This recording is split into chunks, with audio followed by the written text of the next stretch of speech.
बहुत अच्छा जानता है, हाँ। कुछ नहीं जानता है। हिंदुस्तान है हमारा देश है। जय सिंह जय सिंह। জয় সিং এও কিতা বুঝলাম না।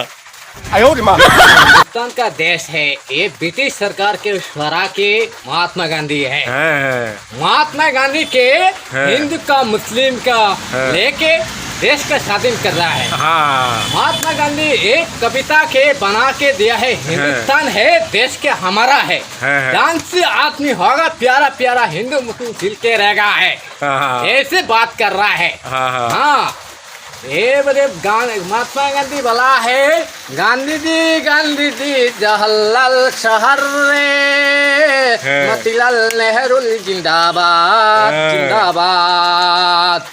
ये महात्मा गांधी ब्रिटिश से छोड़ैया देश से स्वाधीन होते हिंदी में बोलो, हिंदी में। देश का स्वाधीन होगा, ब्रिटिश से छोड़ैया देश से स्वाधीन होते महात्मा गांधी हिंदू मुस्लिम देश से स्वाधीन होते 1947। हिंदी में बोलो ना, हिंदी में, हिंदी में। हिंदी सभी बुझते ना। जोर से बोलो।